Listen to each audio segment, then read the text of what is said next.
एक सुपरस्टार की political journey जो शुरू होने से पहले ही एक बहुत बड़ी त्रासदी में बदल गई। तमिलनाडु में थलापति विजय की रैली में जो कुछ भी हुआ वो असल में सिर्फ एक हादसा नहीं था, बल्कि उन कई चेतावनियों को नजरअंदाज करने का नतीजा था जिन्हें शायद वक्त रहते सुना जा सकता था। आज हम इसी दुखद घटना की एक एक परत को खोलकर देखेंगे। 39। ये सिर्फ एक नंबर नहीं है, ये 39 कहानियां हैं जो अधूरी रह गईं। 39 परिवार हैं जो हमेशा के लिए बिखर गए। ये वो भारी कीमत है जो उस दिन उस रैली में मौजूद लोगों को चुकानी पड़ी। तो सवाल यही उठता है कि आखिर कैसे एक जश्न का माहौल अचानक मातम में बदल गया, कैसे एक पॉलिटिकल गैदरिंग इतनी बड़ी त्रासदी बन गई। चलिए उन घटनाओं के सिलसिले को समझते हैं जो इस भयानक हादसे की वजह बनी। तो चलिए सबसे पहले उस दिन पर चलते हैं। जगह थी तमिलनाडु का करूर जिला। यहाँ हजारों की भीड़ अपने पसंदीदा स्टार और अब नए नेता के उदय का गवाह बनने के लिए जमा हुई थी। ये रैली थी तमिल सुपरस्टार थलापति विजय की नई नवेली पार्टी तमिलगा वेट्री कलगम यानी टीवीके की। हजारों लोग अपने नेता की बस एक झलक पाने के लिए सुबह से ही वहां जमा थे। चिलचिलाती धूप और जबरदस्त गर्मी, लेकिन जोश हाई था।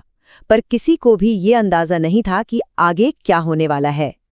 और यहीं से इस पूरी त्रासदी की पहली और सबसे बड़ी वजह सामने आती है, भीड़ का साइज। देखिए, आधिकारिक तौर पर सिर्फ 10,000 लोगों की परमिशन थी, लेकिन असल में वहां मौजूद लोगों की संख्या इससे कहीं कहीं ज्यादा थी। और यही सबसे पहली और सबसे बड़ी गलती साबित हुई। और उस बेकाबू भीड़ का नतीजा बहुत ही दर्दनाक था। इस भगदड़ में 39 लोगों ने अपनी जान गंवा दी और 50 से 80 लोग गंभीर रूप से घायल हुए। मरने वालों में महिलाएं थीं, बुजुर्ग थे, बच्चे भी थे, जो सिर्फ एक उम्मीद लेकर वहां पहुंचे थे। इस पूरी त्रासदी का जो सबसे दिल दहला देने वाला सच है वो ये है कि मरने वालों में 1-2 साल का मासूम बच्चा भी था। ये एक ऐसी हकीकत है जो हमें बार बार याद दिलाती है कि ये हादसा सिर्फ आंकड़ों का खेल नहीं, बल्कि इंसानी जिंदगियों का सवाल है। तो क्या ये सिर्फ एक भीड़ का हादसा था, या फिर इसके पीछे कई ऐसी बड़ी गलतियां थीं जिनसे बचा जा सकता था? चलिए अब उन वजहों को देखते हैं, उन विफलताओं की जांच करते हैं जिनकी वजह से ये भगदड़ मची। रिपोर्ट्स और चश्मदीदों के बयानों से 5 बड़ी लापरवाहियां साफ नजर आती हैं। पहली, जैसा हमने देखा, बेहिसाब भीड़ जिसके लिए कोई तैयारी ही नहीं थी।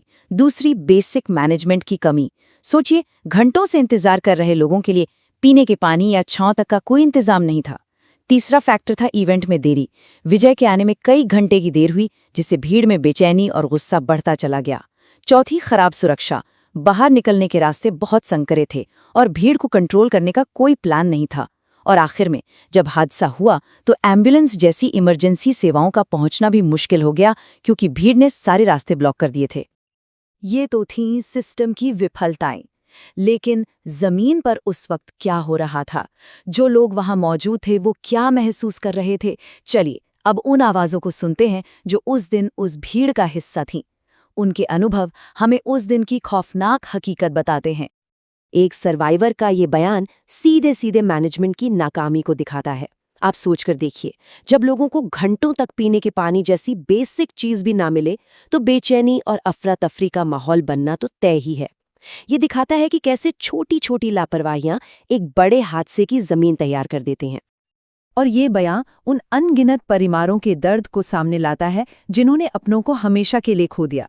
वो तो सिर्फ अपने पसंदीदा सितारे की एक झलक पाने आए थे, लेकिन उनकी दुनिया हमेशा हमेशा के लिए उजड़ गई। इतने बड़े हादसे के बाद जवाबदेही तय करना सबसे जरूरी हो जाता है। तो सरकार और प्रशासन ने क्या कदम उठाए, और सबसे जरूरी, भविष्य के लिए इससे क्या सबक सीखा जा सकता है? हादसे के फौरन बाद आधिकारिक तौर पर कुछ कदम उठाए गए। सबसे पहला काम, सरकार ने मृतकों के परिवारों के लिए मुआवजे का ऐलान किया।